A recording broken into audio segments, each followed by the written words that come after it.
Eh ben c'est parti. Allez. Salut Julie. Salut Gaël. Je suis ravi de t'accueillir sur Aventure Humaine. Alors pour la petite anecdote, Laura t'a interviewé sur le podcast de la BHZ League. Donc on est dans le coworking, là où on a notre studio. Et je me suis dit 10-15 minutes, c'était beaucoup trop court. Donc là on ouvre les micros pour explorer vraiment et relier les points d'une aventure entrepreneuriale riche. On va pouvoir parler création, reprise, vente, en tout cas valorisation d'aventures et d'actifs riches. On va parler de rugby aussi, je pense. Ok, Un petit avec peu, plaisir. à mon avis. Avant de plonger, première question, comment tu te présenterais? Alors, déjà, je voulais te remercier de me recevoir. C'est ma première expérience, enfin ma deuxième et première et demie. Je suis très heureuse d'être là et de partager ça avec toi. On va voir où ça nous emmène, effectivement.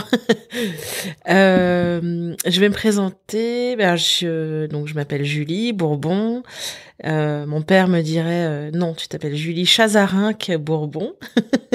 Donc je précise. J'ai 47 ans. Je suis maman de 2 jeunes enfants, 3 ans et demi et 1 an et demi, et chef d'entreprise au pluriel. Du coup. C'est ça, au pluriel. Ça a démarré comment, cette première aventure entrepreneuriale? On va dire que la toute première, je pense que j'avais 18 ans, j'organisais des soirées. Et, J'ai fait ça aussi. et je comptais mes billets de 50 francs, qui était le droit d'entrée de mes soirées avec, on peut pas le dire, alcool à volonté. Et non, je faisais ça pour me marrer, rassembler les gens. Je trouvais que c'était très fun et c'était à une époque où je voulais être institutrice, donc j'étais en école à la fac en LEA, dans l'idée d'aller faire l'école des maîtres. À l'époque, ça s'appelait comme ça. Et en fait, je faisais ces soirées et puis quelqu'un m'a dit mais tu sais, c'est un métier l'événementiel. T'as l'air d'adorer ça et de faire ça bien. Peut-être que tu devrais regarder. Et en fait, voilà. Petit après, je me suis réorientée dans la com. Tout ça sur Paris? Ouais, tout ça à Paris, école de communication, des stages. Enfin, j'ai fait un stage dans une agence à ses côtés. J'ai découvert l'événementiel, la communication. J'ai adoré. Je me suis dit effectivement, je serai maîtresse quand je serai maman. C'était ça ma ligne de vie. Je m'étais dit, je lâche pas l'idée parce que c'est un projet enfin, j'ai toujours eu envie de faire ça. Mais voilà, j'ai peut-être d'autres choses à faire avant et du coup, je suis partie là-dedans. Voilà, donc j'ai bossé en agence, j'ai bossé pour des créateurs d'entreprises dans le sport qui créent des sites d'information sur le sport. Ok. Et je m'occupais de la com de ces boîtes et notamment Edgar Gros-Piron. Ah oui, oui. Voilà, qui m'a recruté à la suite d'une tournée justement événementielle sport d'hiver Champion olympique. et ouais, champion olympique de boss, hyper sympa, enfin c'était génial et j'étais sa première salariée, on a co-monté sa boîte ensemble. Je l'ai aidé à chercher les locaux, à développer. T'étais le bras droit, quoi. Ouais, j'étais sa première Ok. salariée. Après, il y a eu une dizaine de personnes. Après, j'ai quitté le projet parce que pour plein de raisons, puisque mon mec de l'époque était à Paris, que j'avais déménagé à Annecy Annecy. pour le suivre. Et voilà. Puis après, d'autres sites de sport et l'événementiel. Et déjà, ouais. tu faisais beaucoup de sport aussi? Ouais, beaucoup de sport. Ouais, je faisais beaucoup de sport. Déjà, je faisais sport co et du tennis, mais j'ai fait du basket. En forum des sports, j'ai rencontré les yeux bleus d'un entraîneur de baseball et je me suis dit tiens, je vais faire du baseball, du softball. J'ai fait ça pendant 15 ans et puis j'avais pas mal de potes rugbymen. J'ai eu un chéri rugbyman et je trouvais que l'ambiance sur rugby était très très cool et ça m'a donné envie de jouer. Enfin, je me suis dit, j'aimerais bien faire ce sport, mais je pensais pas qu'on pouvait jouer en tant que femme à ce moment-là. Oui. Je m'étais pas vraiment renseignée parce que je faisais déjà 2 sports, donc je n'avais pas, forcément besoin d'en faire un 3e. Et j'ai rencontré une nana qui joue au rugby dans mon équipe de softball. J'ai été essayer et j'ai adoré. Et 2 semaines après, je jouais numéro 8 sans connaître les règles. Je comprenais rien de ce qu'il fallait faire sur le terrain, mais je m'éclatais et c'était le début du rugby dans ma vie en 2001. Ok. Donc t'es arrivé à partir de là à accumuler vie, passion pour le sport et en même temps vie pro dans ce domaine. Alors dans le sport. dans le sport, je faisais en fait moi c'était un peu large, c'était sport. Mais c'était sport. Toujours sport. À fond. Alors la dernière agence de com dans laquelle j'ai bossé, je faisais de l'événementiel mais grand public. Du coup, c'était plutôt les festivals de musique que j'ai découvert. Du coup, pour moi, les festivals de musique c'était punk à chien et en fait pas du tout.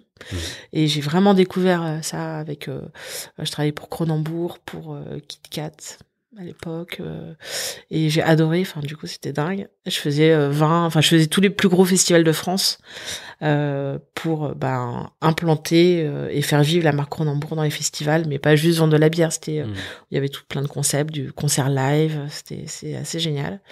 Et ça c'était une boîte à Paris qui s'appelait Ida Actif, qui bossait aussi beaucoup pour le Tour de France vélo, et du coup j'ai géré des caravanes sur le Tour de France. Alors c'était pas trop ma passion le vélo, mais c'était une expérience. Et c'est des grosses machines. C'est des grosses machines, voilà. Quoi. Ouais, c'est ça, et gérer des caravanes, c'est inventer des caravanes, les créer, les décorer, recruter les comédiens, l'équipe, vivre 3 semaines ensemble, gérer la sécu, gérer tout ça. Et franchement, c'est chaud, les gens sont fous sur le Tour de France. Je pense que... ils te tendent leurs enfants dans les rétroviseurs pour avoir un porte-clés. C'est assez fou. Ouais. Et limite choquant, quoi. On avait vraiment peur de tuer quelqu'un tous les jours. Je pense que c'est encore présent. C'est une peur. Je pense. Enfin, c'est sûr. Et bon, pourtant les pilotes qui sont recrutés, c'est des vrais. Enfin, nous on recrutait des vrais pilotes de bagnole qui font de la conduite sur circuit. Enfin, des gens qui ont des bons réflexes, mais bon, quand on te met quelqu'un... Non, mais vraiment, je l'ai vécu. Enfin, à un moment, on m'a tendu un bébé ou pour mon enfant, s'il vous plaît. Je dis, mais arrêtez, c'est taré. Voilà. Et donc, à la fin de cette expérience-là, donc ça qui a duré 3 ans, je me suis mise en freelance. Parce que j'avais commencé un petit envie de liberté et du coup j'ai bossé pour pas mal de gens et pas mal dans le rugby parce que du coup comme j'entraînais, j'avais des diplômes et en fait tu entraînais aussi. J'entraînais, j'ai commencé à entraîner assez vite des enfants de tous âges, j'ai fait tous les âges dans mon club, j'adorais ça et du coup j'ai commencé à organiser des séminaires dans le rugby. Alors au début j'organisais la partie terrain, donc j'ai bossé pour Yahoo, pour Holcim, j'ai fait jouer au rugby quand même à toucher toutes les assistantes de Holcim, c'était génial, que des nanas, elles ont adoré, elles se sont éclatées et voilà, puis petit à petit j'ai organisé des séminaires à Marcoussis, dans mon réseau, du coup ça s'est fait comme ça. Holcim Béton, c'était une grosse boîte de je leur ai fait un gros séminaire à Marcoussis. J'ai fait venir Marc Livremont qui leur a parlé rugby entreprise. Et comment t'avais tes entrées à Marcoussis et choses comme ça? Là tu loues en fait. Non, tu loues. Okay. C'est un lieu de séminaire comme un autre. Marc, je l'avais rencontré plusieurs années auparavant sur des tournois de rugby à Anglette et il était trop gentil et il m'a aidé sur ma création de boîte en étant ambassadeur entre guillemets, porter des t-shirts et il se laissait photographier, du coup j'utilisais son image. Sympa. Donc trop gentil et on est resté en contact encore on se parle de temps en temps. Top. Des belles valeurs du rugby. Voilà, ça c'est une belle rencontre de tout ce parcours. Et comment tu switches du coup indé à envie créer une boîte. De faire plus? Ma sœur a envie de créer sa marque de vêtements et elle se sent pas de le faire seule parce que elle se sent pas de gérer la partie admin, communication commerciale. Ok. Moi, j'ai du temps, du coup, parce que j'ai des projets, je facture bien, mais du coup, j'ai du temps. Et du coup, je lui dis, si tu veux, on a qu'à lancer ça toutes les deux. Voilà, on est très différentes. On a des caractères radicalement différents. Du coup, c'est un gros pari parce que est-ce qu'on va s'entendre? Oui, on dit toujours... voilà. Entreprendre en famille, déjà, quand on s'entend bien et qu'on est très en phase, c'est difficile. Enfin, pourtant, dans le monde entier, c'est 80% des business sont des business familiaux. Familiaux, ouais. Mais avec plein de difficultés. Les générations en couple, entre les reprises cousins. d'entreprise, parents-enfants, du coup, on a lancé ça, mais un peu je dis toujours un peu par hasard. C'est, on a créé des trucs, des t-shirts. À l'époque, il y avait tous les fabricants de t-shirts avaient beaucoup de tailles uniques, donc on avait un M, enfin tu vois l'équivalent 1M. L'idée c'était, elle avait ses idées de créa et donc sur des thèmes divers. Et puis assez vite je lui dis mais en fait moi dans le rugby j'ai des idées. Je trouve qu'il y a rien pour les filles et qui aiment le rugby, pas forcément les joueuses mais qui aiment le rugby. Et du coup on sort des modèles. C'était fais gaffe mon mec est rugbyman. Cette femme a une passion. Puis après il y avait des petits pictos de genre les clichés de ce que peut aimer une femme et un ballon de rugby dans des jolis dessins. Voilà, fais gaffe mon papa est rugbyman. I love rugby. Gentleman ou voyou. Et puis au dos on avait écrit rugbyman. Gentleman parce que tu dis le rugby est un sport de voyous joué par des gentlemen. Ouais, plein de donc choses. Plein de petites phrases, de petits trucs un peu humoristiques ou des clins d'œil sur les thèmes. Et en fait, ça prend. On se fait, on va vendre nos t-shirts sur des tournois de rugby et on en vend plein. Les gens nous accueillent, les clubs nous achètent des modèles pour les vendre dans leur boutique. On part en tournée le premier été, je me rappelle, nos parents venaient d'acheter un camping-car et on leur dit 3 cartons dedans. Oh, on en a mis 25. 10, 25. On escaladait, c'était le bordel. C'était vraiment en fait on lance en avril. Ça marche bien, on fait plein de tournois, plein de trucs, on se bouge grave, hein, on se fait inviter sur plein d'endroits. Ouais. On est sur le terrain et à fond. Et en fait, ça marche et on se dit cool, ça marche et on se dit vas-y, on part cet été dans le sud-ouest parce que pays du rugby, voilà. Et donc on squatte le camping-car des parents, on fait une grosse prod, trop grosse prod. C'était produit où? En France, on achète des t-shirts à des grossistes qui, par contre, fabriquent. Pour sérigraphier. Et on a un sérigraphe à qui on fait faire tout, donc plein de modèles, plein de couleurs de marquage. On fait un gros stock, trop gros stock. Trop gros. Ouais. Et toujours parce qu'on se dit si ça cartonne, on n'aura pas le temps de reproduire dans l'été. Et puis de toute façon, on pourra les vendre après en ligne. On avait un blog et on vendait par correspondance avec des fichiers Excel. Et c'était 2006. Hein, et 2006 et on t'envoyait des chèques. Et les gens nous envoyaient des chèques. Ouais. Voilà. Et ça marchait. C'était dingue. C'était vraiment dingue. Et donc la tournée, comment ça se passe? On part en tournée. Donc là, on se fait tous les marchés, les foires, les fêtes de Bayonne, les fêtes de Dax, parce qu'avant toutes ces férias, il y a des gros marchés et ça cartonne et voilà, et on se dit feu quoi, c'est parti, c'est trop bien. Mais le rugby prenait le dessus et Clem, ma sœur, elle s'appelle Clémentine, elle avait envie aussi de mettre un peu sa patte par rugby, donc il y avait un début un peu de décalage, mais en même temps il fallait bien prendre ce qui marchait et avancer. Donc on commence à avoir des revendeurs, on commence à avoir voilà, ça part comme ça. Puis après, des clubs commencent à nous dire, tiens, tu fais des t-shirts, tu peux me faire mes t-shirts de mon tournoi, de mon club. Et on commence à devenir prestataire pour d'autres en parallèle. Mais voilà, l'idée, c'est de développer la marque. On fait plein d'RP. Elle s'appelle déjà... Elle s'appelle Ultra Petita parce que Clémentine avait déposé ce nom dans l'idée de faire une marque, mais du coup, rien à voir avec le sport. Rien à voir avec le rugby. Ultra Petita, ça veut dire, c'est un mot latin. C'est un terme juridique qui veut dire plus qu'il n'a été demandé. Ou voilà. délivrer plus. Ouais, ou délivrer plus, ou du coup, pour tes clients, faire plus que ce ton client t'a demandé. Enfin, donc ça, c'est devenu un peu notre baseline, et on l'a utilisé pour créer, on va dire, de manière un peu C'est un bon mindset. c'est un bon mindset, voilà. Ouais, on s'est dit, voilà, la phrase est bonne, mais bon, après, les gens, ils disaient, ouais, mais pourquoi Ultra Petita? Ça veut dire tout petit, mais enfin, tu vois, une espèce de un peu redescente un peu basique, voilà. Et du coup, dans le rugby, tu vois, les hommes, Ultra Petita, ça leur parlait pas trop, mais on vendait quand même. Voilà, la signature était discrète. Ça reste. Alors après, c'était Ultra Pépita, parce que là, t'as la Pépita de la télé, là, qui, du coup, les gens se trompaient de nom, un peu dans notre nom de marque. Mais bon, peu importe, ça s'est ancré petit à petit. On s'est fait inviter à être partenaire d'un gros tournoi de beach rugby à Anglette. Et là, pareil, on a fait une boutique et ça a vraiment cartonné. En échange, on leur avait fait tous les t-shirts du staff. Ok. Et pourquoi tout à l'heure, tu disais, vous avez fait trop de stock? Parce qu'on a fait, on est parti dans le camping-car à deux avec, je pense, 20, 30 cartons. Donc en fait, on ne pouvait plus dormir dans le camping-car.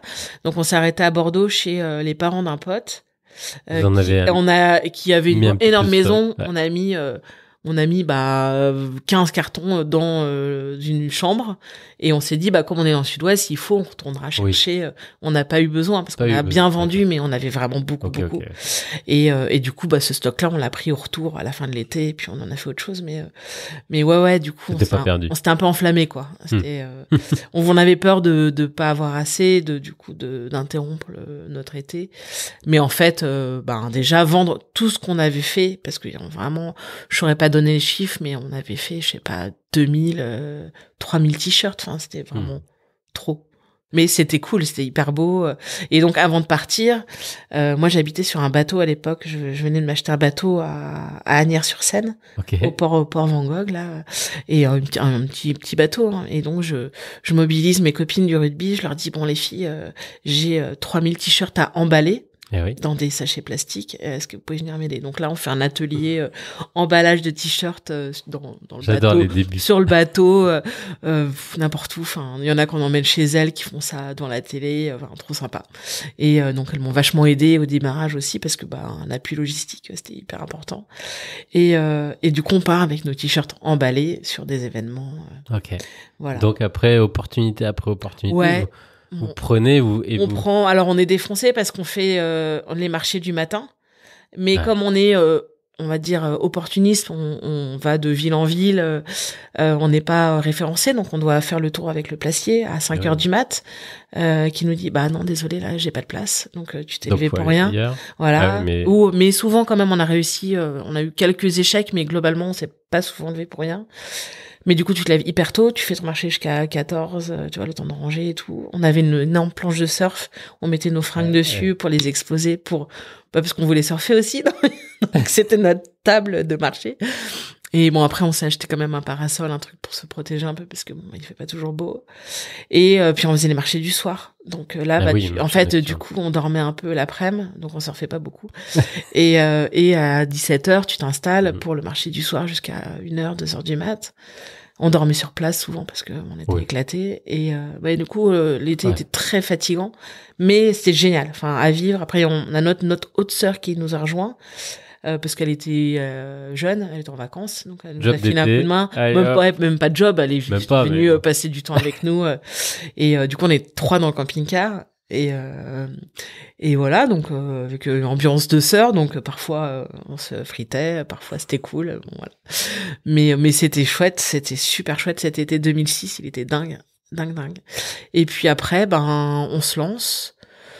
Arrive septembre-octobre, Coupe du monde de rugby en France, truc de dingue. Oh là là. Et dans l'été, j'ai une copine qui travaillait au printemps à Port d'Italie, et je lui dis, est-ce que tu peux nous prendre un dépôt-vente, parce qu'on avait plein de stock. Voilà. Ouais, un corner, Un corner. Et du coup, super corner, énorme corner au printemps, à l'entrée, trop bien. Au milieu de Eden Park, de Serge Blanco, toutes les grosses marques. Ok. Et Galerie Lafayette. Pareil. à l'étage. Au dernier étage, ils créent un étage Coupe du Monde. Du coup, au début, ils nous disent ouais, on vous donne important. 3 jours après, ils nous disent, mais en fait, non, c'est trop bien ce que vous avez fait. On vous donne, je sais pas, c'était l'équivalent de peut-être 10 mètres carrés. Ouais. Et en fait, on avait fait des t-shirts avec I Love Rugby. Mais, et c'est pour ça aussi, on avait beaucoup de stock. Il y avait genre 15 pays, ou je sais plus combien. Ah oui, avec les drapeaux. Avec tous les drapeaux, donc et les couleurs. Donc, l'Afrique du Sud, t'avais le t-shirt vert avec I Love en blanc. Enfin, I Rugby en blanc. Ouais. Et le drapeau dans le cœur. Le drapeau. Et ça pour une quinzaine de pays, donc ça faisait beaucoup de stock, enfants, femmes et hommes. Et en fait, visuellement, c'était génial. C'était magnifique. Ouais, ils ont adoré. Et en fait, ils nous ont vraiment poussé les murs pour nous faire de la place. Et en dépôt-vente. Mais bon, à la fin, t'as vendu beaucoup. T'as pas gagné beaucoup parce que ils prennent une bonne com. Mais c'était dingue d'y être alors qu'on avait un an d'existence. Même pas un an d'existence. Les photos. Voilà, ouais. Il y a des super retours et puis c'est. Ouais, on organise des défilés. Enfin, c'était trop bien. Et puis après, dans ton réseau, tu peux dire, j'étais aux Galeries. Je suis là-bas. Ouais. La marque, elle est lancée. C'est ça. Elle a une vie. Ouais. Beaucoup de relations presse, beaucoup de retombées presse. Du coup, c'était bien, quoi. Et ça part comme ça, des revendeurs. Et puis on lance notre blog, là. Notre site internet. Donc ça, c'est la deuxième étape. Je sais plus. En même temps, en même temps, je pense. Vous deviez vraiment être dans cette énergie, dans cette euphorie, quoi. Ouais. Et on habite. Et après, du coup, c'était quand même financièrement un peu compliqué. Donc mon bateau que je venais de m'acheter, j'avais du mal à payer mon loyer. Enfin, je devais rembourser mon prêt. Je devais payer un loyer au port. Donc je le mets en loc. Et nos parents venaient d'hériter d'un appart à Puteaux. Du coup, on emménage à Puteaux avec ma sœur cadette, pas mon associée mais ma sœur cadette. Mon autre sœur, elle vit à Paris. Et suite à cette visibilité, on a un appel un jour d'un type propriétaire d'un local à Osgore. Qui nous dit j'ai vu votre marque, est-ce que ça vous intéresserait de louer mon local à Osgore? Ma sœur, elle rêvait de Clémentine de partir de Paris, donc on dit ouais, why not? Logique. Ouais. Et donc on loue cet énorme hangar qui était pas très cher en soi, mais à Osgore, et on se retrouve du coup Clémentine à Osgore, moi à Paris, parce que ma vie moi était à Paris. Et que le business. Et le business et mon rugby était à Paris. Après fondamentalement j'aurais pu déménager, mais j'étais bien à Paris à cette époque-là. Et donc on est à deux lieux comme ça. Et oui, on avait réussi à obtenir un petit local de la mairie avec un loyer très très faible. Du coup, j'avais un bureau. Enfin, je sortais, oui, parce que la première année, c'était les stagiaires à la maison, dans le salon. C'était un peu le stock dans la chambre, dans le salon, dans la cuisine, partout, dans la cave. Ah oui, dans la cave. Vraiment le début. Ouais, le début, c'était marrant, quoi. Et les stagiaires à la maison, c'était un peu plus chiant, mais pour ma sœur, ma coloc, du coup, ma sœur coloc.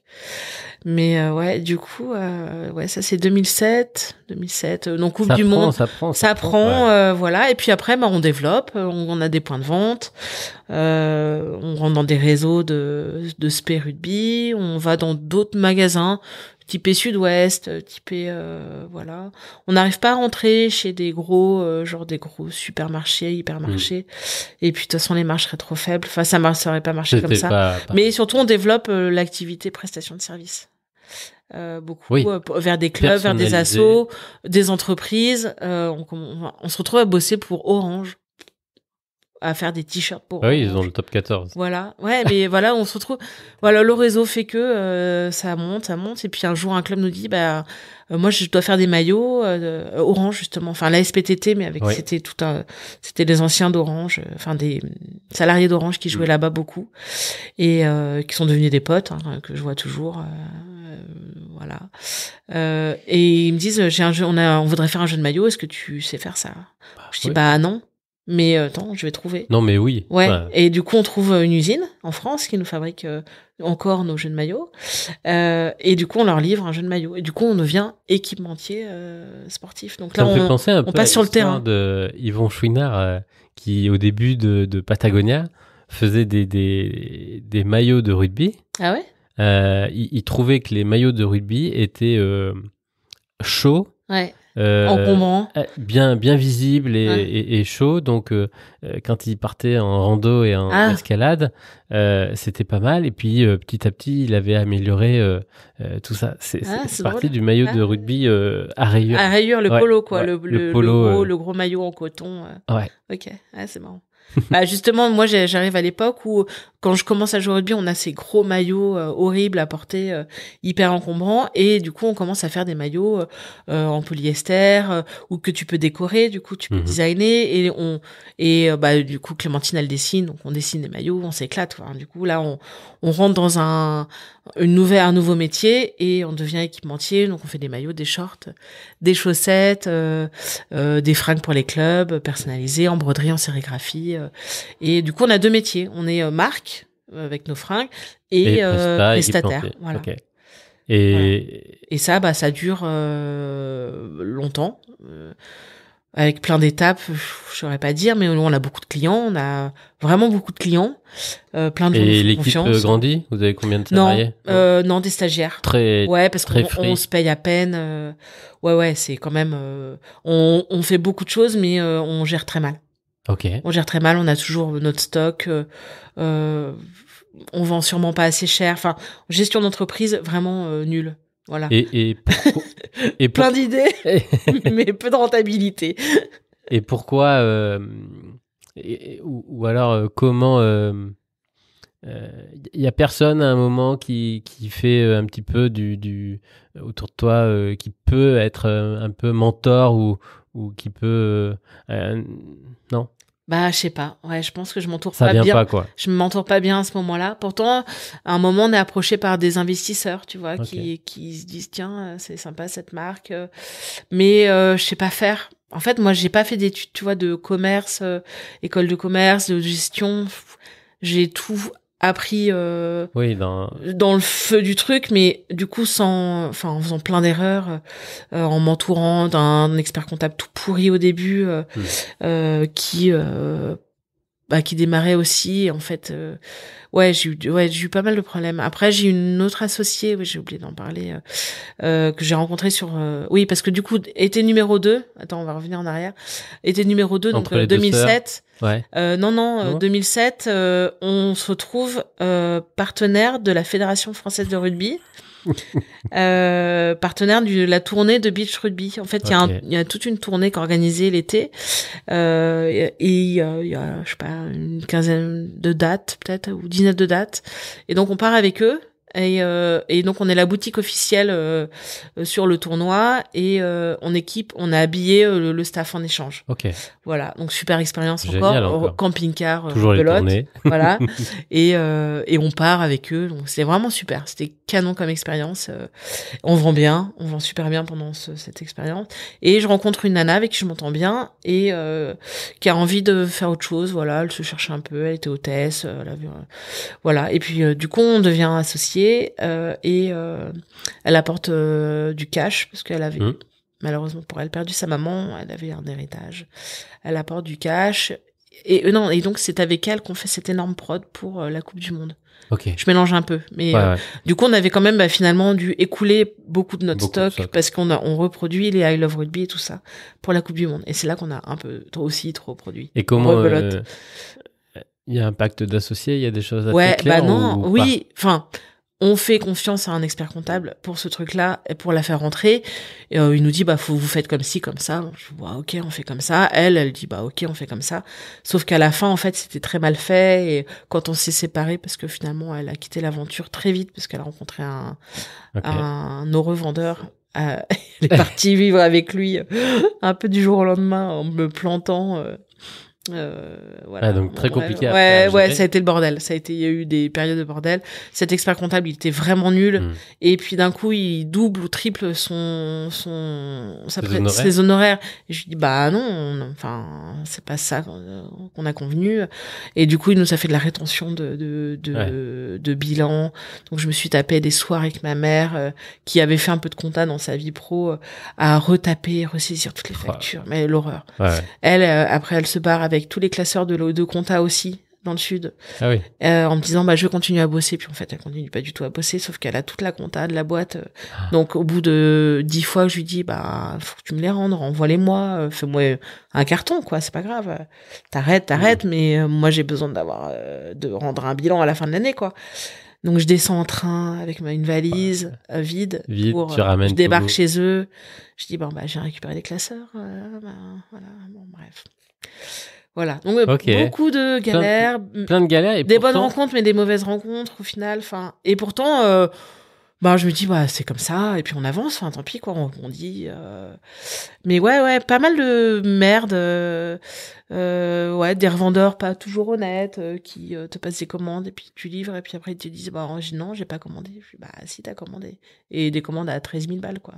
Ouais. Voilà donc t'es obligé de faire appel aux huissiers, t'appelles pour te faire payer. Ouais donc voilà la gestion moi je sais pas préparer à ça donc j'ai appris des choses mais je savais pas tout, j'ai fait plein de conneries.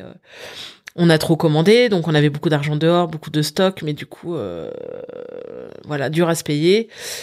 Et voilà, donc recruter, non, c'était pas possible. Ouais. Donc on a pris pas mal de stagiaires. Donc beaucoup d'agilité, mais en même temps, c'était une obligation. Voilà, et du coup, ça c'était 2006 à 2012. Okay. 2012, du coup, il y avait beaucoup de tensions avec ma sœur Clémentine parce qu'on n'avait pas du tout le même rythme de travail. À distance, c'était compliqué. Pas le même engagement, enfin qu'à un moment c'est énorme que ça ait déjà tenu ce temps-là 7 ans ouais. Et en se payant mal donc, moi j'avais le rugby, j'entraînais donc j'avais des revenus comme ça. Je faisais encore des prestats de freelance en événementiel donc je m'en sortais. Clem du coup tout ce qu'on gagnait en gros lui revenait mais voilà. Donc à un moment on se dit si on veut pas vraiment se fâcher, on arrête de bosser ensemble. Donc on a changé le fonctionnement, elle était payée à la presta, à la créa, à la créa et puis moi je continuais à faire comme je pouvais et puis du coup arrive cet ami là Thomas en 2012 qui lui est expert comptable. Un vrai gestionnaire. Et me dit et il m'aidait depuis 2-3 ans à faire ma compta une soirée par semaine, il venait au bureau et il m'aidait gentiment et en fait, il a vu le truc et il s'est dit tiens, ça me botte il était quand même proche. Ouais, il était proche, il voyait les chiffres, il savait où il allait et dans sa boîte, il savait surtout ce qu'il pouvait lui apporter. Voilà. Ouais, il voyait bien. Moi, j'avais plein de qualités, mais pas celle-là. Et du coup, on s'associe. C'est lui qui en parle un peu au début, c'est toi? Non, c'est lui. À un moment, il me dit, ça me botte de venir. Est-ce que ça te dirait? Il travaillait chez Unilever. Il y avait un plan social et tu pouvais. Il était pas dedans, mais si t'avais un projet de création d'entreprise ou de reprise d'entreprise, tu pouvais être accompagné par Unilever. Donc il a quitté avec un chèque et du coup il a investi. Et il est devenu associé. Du coup, avec lui, on a bien remonté la barre. Il a tout cadré. Il m'a cadré. Il a dû augmenter, à mon avis, les prix. Ouais, aussi, on a tout revu ensemble, en fait. Et surtout, on a créé un nouveau projet qui s'appelle Rugby Corner, qui était, en fait, un magasin de rugby. Au début, on a créé avec un autre réseau, c'était pas un réseau, mais une boutique qui était un de nos revendeurs que je ne citerai pas parce que ça s'est pas bien fini avec eux, donc j'ai pas du tout envie d'en parler. Mais au début, on a créé avec eux une franchise parce que ouvrir plein de comptes de marque, c'est encore un autre. C'est un autre. Enfin, voilà, c'est long. Du coup, on s'est dit, on ouvre avec eux. On s'entendait très bien avec eux à l'époque, et on ouvre 2 magasins parce qu'on avait déjà un local à Puteaux. Du coup, on fait un bureau magasin et on ouvre une boutique dans le 15e. Et vous aviez encore Osgore ou pas? On avait rendu Osgore parce que le switch a été, on ouvre une boutique donc on rend Osgore. Ok. Donc vous vous concentrez sur Paris. Ouais, on se concentre à Paris. On rapatrie le stock du coup chez ce revendeur qui avait un très grand entrepôt de stockage. Et quand on dit on ouvre le magasin, du coup on récupère notre stock et on le dispatche sur les 2 boutiques. Voilà. On s'était bien développé à Puteaux. On avait réussi à avoir un 2e local. La mairie nous a toujours suivis, accompagnés, soutenus. C'est dingue. Enfin, grâce à eux, La boîte est toujours sur pied. Et ouais, la mère de Puteaux, elle est géniale.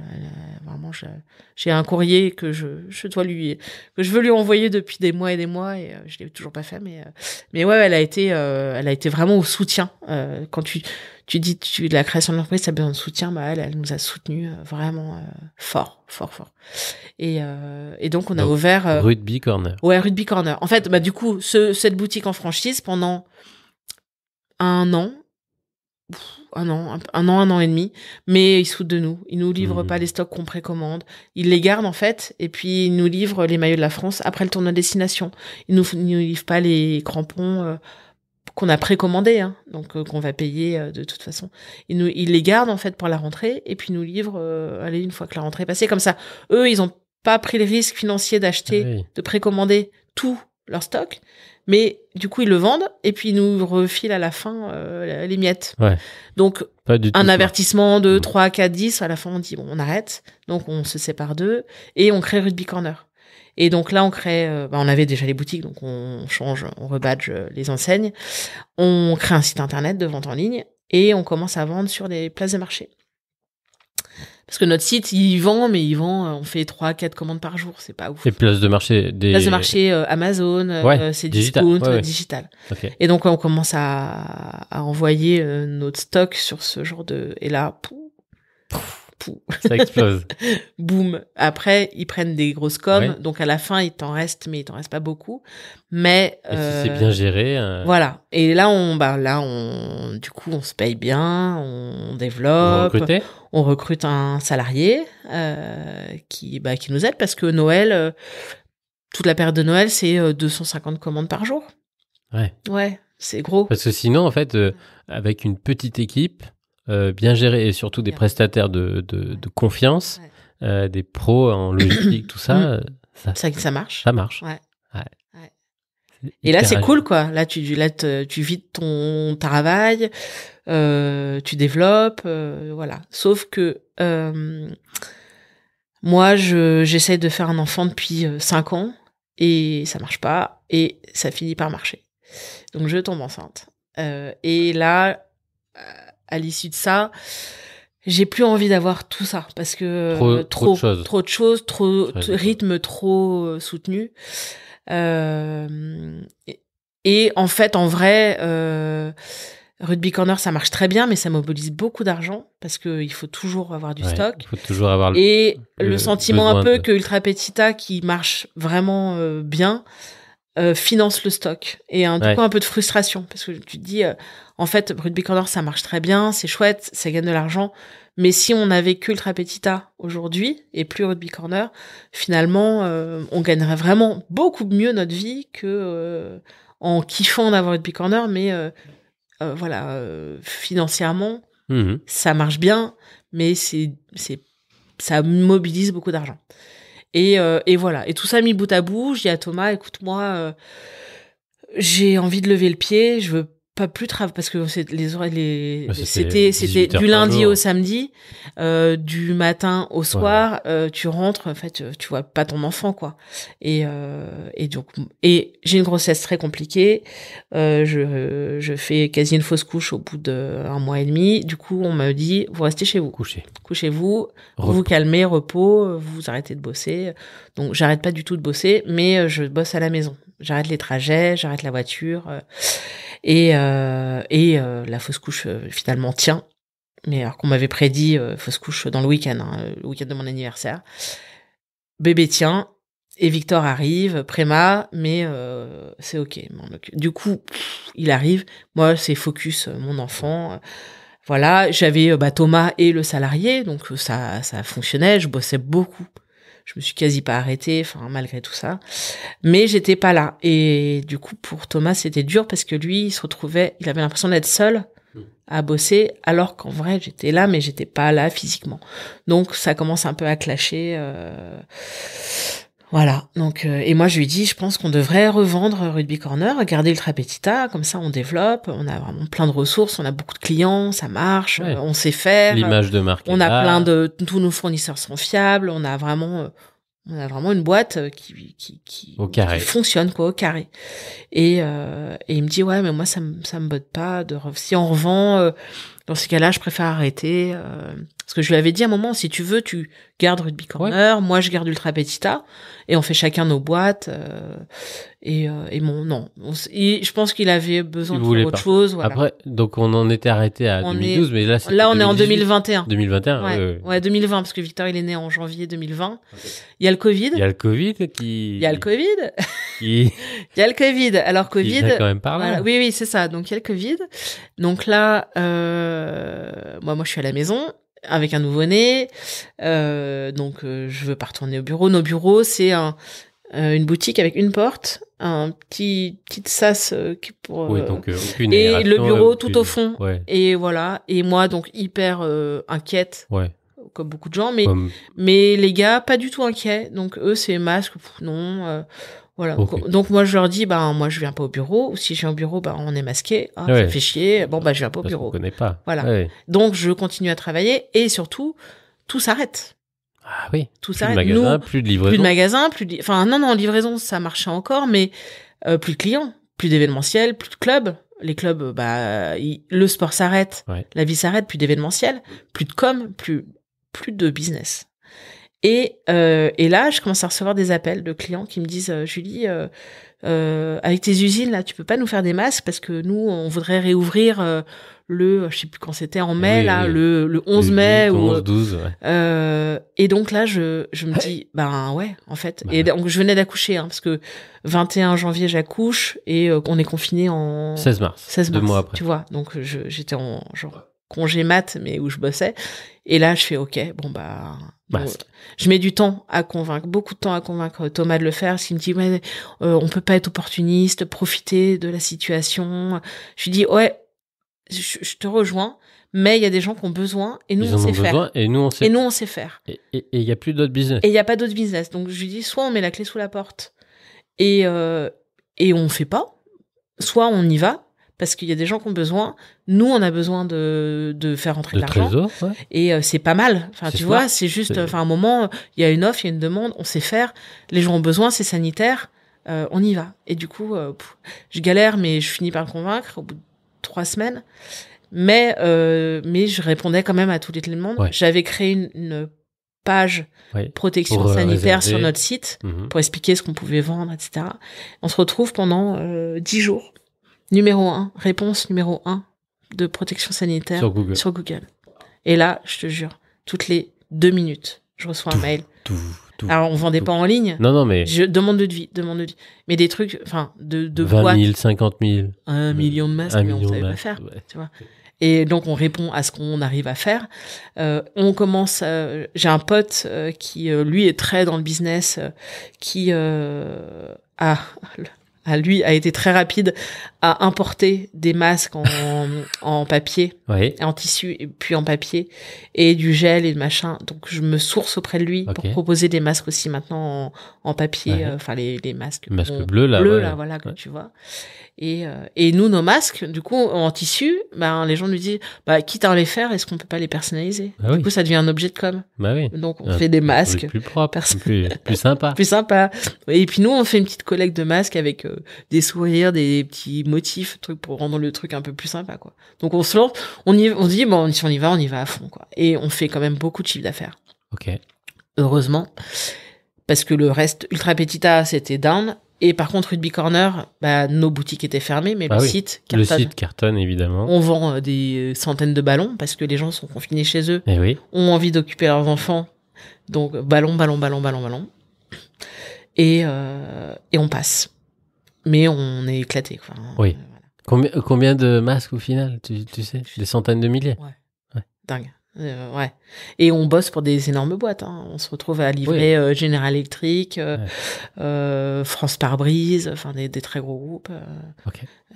Voilà. Donc, parenthèse, mais incroyable, mais qui nous a fait du mal parce que du coup, dans la gestion, on était très divergents. Et puis complètement à côté, plus du tout relié physiquement. Relié, donc si la com s'effrite, et s'il n'y a pas là un moment Mais il reconnaît que on a bien fait de le faire, que c'était finalement heureusement qu'on l'a fait, et puis enfin les gens nous ont remerciés vraiment parce qu'on a assuré. Mais c'était fou. Enfin, moi j'étais dans mon salon, j'avais Victor à côté dans son petit berceau, donc je l'allaitais en bossant. Enfin bref, c'était folklore. Et surtout, j'étais au téléphone avec les usines et parce qu'on en fabriquait en France, on avait en Europe. 3 usines en France, parce que du coup on avait cherché d'autres usines avec qui bosser, et on en avait 2 en Europe, en Bulgarie, et on se faisait voler les stocks. Tu sais, il disait à un moment sur le tarmac et tout, mais j'ai vécu ça. Et il m'appelait, il me dit, je suis désolée, j'ai des Autrichiens ou des Allemands qui payent 3 fois ce que je t'ai proposé, donc je vais leur vendre à eux parce que voilà quoi. Et donc je me faisais piquer mon stock. C'est fou. Ouais, c'était vraiment fou. C'était vraiment fou, mais c'était incroyable. C'est le Far West. Hein. Et en fait ça nous a fait passer le cap, mais du coup ça a créé une divergence. Voilà. Et puis après on retourne au bureau, la vie reprend. Mais je lui dis vraiment, je pense qu'il faudrait qu'on vende. Moi je veux plus de ça. J'adorais le projet, mais je veux plus ce rythme. Voilà. Je lui dis, moi, je veux m'occuper de mon fils. Bon. Et du coup, on se dit, on vend. Ok. On vend. Alors, on fait un dossier. Comment on vend? Comment on vend? Comment on vend? J'en sais rien. Donc là, Vincent, mon mari, nous aide beaucoup parce que lui, il est assez au fait. Enfin, il est assez bon là-dedans, très bon là-dedans même. Et on fait un dossier. Un beau dossier, pas mensonger du tout, mais sexy quoi. Voilà, les chiffres, la croissance, vraiment, enfin la vraie vie, mais bien présenté. Parce qu'au début on envoyait genre les bilans comme ça, genre démerdez-vous. Ah oui. Tu vois, Thomas en fait il disait c'est pas vendable, on n'arrivera jamais à vendre. Je dis si, pourquoi ça fait 8 ans, on gagne de l'argent, on a des super avis sur les marketplaces, on a un très beau projet à vendre. Un actif voilà, à vendre. C'est pas du tout la bonne période pour vendre, mais on a un beau projet parce que on est printemps 2021. Ouais. Donc c'est pas du tout une bonne période pour revendre une boîte. Je contacte plusieurs personnes, mais une personne à laquelle je pense parce que il est en reconversion professionnelle depuis 1 an et demi. On s'entend bien, il est dans le rugby, à fond dans le rugby aussi. Et je l'appelle, c'est le premier que j'appelle. Je lui dis, écoute, j'ai ce projet-là. Je t'en parle parce que je me dis que tu pourrais être la bonne personne. Est-ce que ça peut t'intéresser? Et il me dit, oh non, pas du tout. Pas du tout. Je suis sur autre chose. Voilà, il était aussi dans l'événementiel avant. Il était consultant. Et puis, on propose à des concurrents. On communique pour dire c'est à vendre. Les gens nous contactent, prennent des infos. Il y a de l'intérêt. On a un concurrent qui est très intéressé, qui nous pose pas mal de questions. Et puis lui, le premier, nous rappelle, Fabio, il nous rappelle. Et il me dit, ouais, en fait, j'ai réfléchi parce que son fils est influenceur un peu dans le rugby. Okay. Et il me dit, avec son appui, je pense que je peux réussir il a pas mal de followers, tu vois, sur Insta et tout. Et il me dit, ouais, en fait, ça peut m'intéresser, je veux bien qu'on discute. On voit le dossier. Voilà. Et donc, on discute. Il nous fait une offre qui est inférieure à ce qu'on avait espéré, mais c'est faire. C'est une belle offre quand même. Good, allez. Et on se dit, allez, on y va, on passe à autre chose tous. Et lui, ça lui permet de démarrer. Et en lui vendant à lui, on sait que c'est pas avalé par un concurrent qui va faire disparaître, qui va juste récupérer la base de données clients, notre savoir-faire marketplace, parce qu'il faisait pas du tout ça. Et du coup, je pense que pour eux, c'était très intéressant. Et en fait, on préfère du coup Fabio. Et donc, il rachète le fonds de commerce, la marque, mais qui ne veut pas du local commercial parce qu'il veut pas ouvrir de magasin. Ce qui m'arrange parce que moi, je voulais garder Ultra Petita et je voulais faire un showroom. Faire à ce moment-là. Du coup, développer. Ouais. Donc, je lui cède le local de stockage. Je garde le local commercial, j'en fais un super showroom, canon. Et à ce moment-là, Thomas, il reste? Non, il est parti. Il part. Ouais, il part pendant la vente. Il part. Et en combien de temps tout ça se fait? 2-3 mois? Ouais, parce que Tom, il part en mai, je dirais. On finit la vente dans l'été, tu vois, le temps. Donc moi, je fais toute la passation, toute la gestion de la prévente, parce que l'idée aussi, c'était que Tom, il retrouve un taf. Donc on lui avait dit, quand t'as retrouvé un taf, on te libère. Enfin, tu vois, tu vas pas. Je gérerai la fin. et j'assumerai ce laps de temps où ce sera un peu chaud, mais voilà. Donc là, on est en 21 juillet 21, on fait la vente au début en juin juillet. Je me souviens qu'on fait la passation dans l'été. Il y avait pas de salariés. On avait un salarié, mais du coup on l'a licencié. Ok. Ouais. On l'a licencié malheureusement, mais il voulait. Enfin, il voulait. Il voulait bosser dans le sport, mais on le payait pas assez parce que on était une petite boîte. Et puis finalement, il est parti dans la finance, donc il a compris que dans le sport il y avait beaucoup d'argent.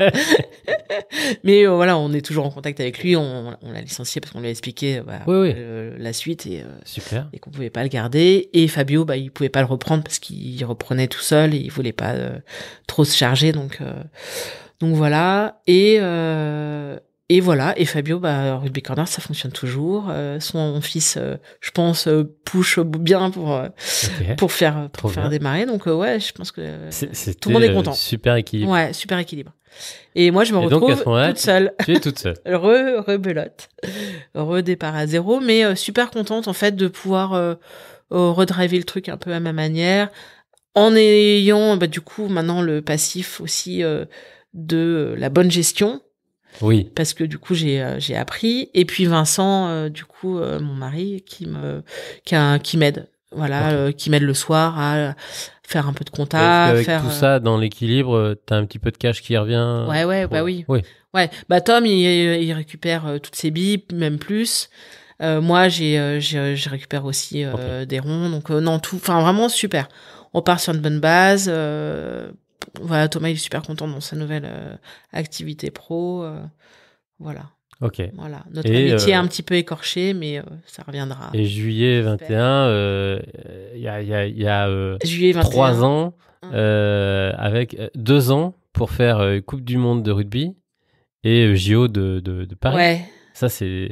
Oui, c'est dans le viseur. C'est dans le viseur. En fait, c'est vachement dur parce que c'est des grosses machines et c'est des appels d'offres et j'y suis pas allée en fait parce que j'étais seule et je pense que j'aurais pas été assez entreprise assez fiable à leurs yeux pour j'ai fait des trucs mais j'ai pas eu des gros marchés quoi. Ouais, j'ai fait des petits trucs mais par contre donc les events reprennent. Voilà, la vie reprend. Fin 2021. Les clubs recommandent et tout le monde repart fort. Donc ça repart fort. Ouais. Tous les gens ont envie de recommuniquer, les salons reprennent. Il y a eu plein de, on va dire, d'amas de trésors quand même. Oui, en plus. Il y a des trésors de guerre. Et puis les gens ont envie de relancer, donc les clubs se lâchent, commandent beaucoup. Donc ça repart vraiment bien.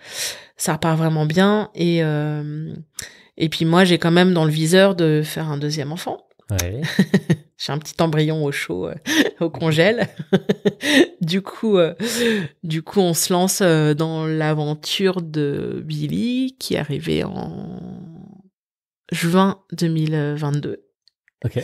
Et au milieu de tout ça, on déménage en Bretagne. Pourquoi la Bretagne? Donc ça, c'est quand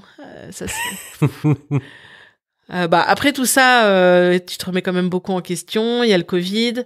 Vincent, il est salarié d'une grosse boîte informatique qui a fermé ses bureaux pendant 1 an et demi. Ouais. Hyper protectionniste avec ses salariés, boîte de dingue, en bienveillance, en soin du salarié. Et flex office, ils appellent ça comme ça, télétravail un peu généralisé. Nous, on vivait à Colombes à ce moment-là, on avait acheté une maison 2 ans avant, on venait de faire 1 an de travaux, et on se dit, partons. Partons, c'est bon. C'est l'occasion. Télétravail. On venait ici en vacances à Trégastel. Lui, il vient ici depuis qu'il est petit, sa famille est de Saint-Brieuc. Et on se dit, on y va. C'est le moment de partir. Du coup, on met la maison en vente. On vend très vite. Pas du tout. En fait, on a fait une très belle maison. Enfin, c'est pas prétentieux, mais on s'est fait une maison de magazine parce qu'on l'a faite pour nous, parce que c'était les travaux de notre vie. On était hyper bien installés à Colombes, dans cette petite impasse avec des voisins canons. On s'est fait une maison de dingue avec une extension, des super matériaux. Mais le marché de l'immobilier commence un peu à redescendre. Et Ce qui est recherché, c'est justement la Bretagne et le Pays-Bas. Non, en fait, la maison, en vrai, on a eu plein de visites parce qu'elle était vraiment canon et le prix était OK. Sauf que la sectorisation des écoles était pas OK. Et donc, à chaque fois, c'était le problème. Et les gens adoraient la maison, voulaient l'acheter. Mais leurs enfants n'étaient pas dans le bon collège. C'était un peu pourri. Et du coup, la strat, c'était de trouver des acheteurs qui avaient déjà leurs enfants scolarisés dans l'école privée Top Canon, qui est à 3 minutes à pied de la maison. Donc c'est plus difficile dans le budget. Ça réduit quand même. Et on trouve un couple hyper sympa qui ont déjà leur fille scolarisée. Bon. Et ils adorent la maison, coup de cœur, ils font une offre un peu en dessous de ce qu'on avait mis au départ, mais OK. Et nous, on venait de faire une offre pour notre maison Top Canon à Trégastel. Okay. Donc il fallait vendre. Il fallait. Voilà.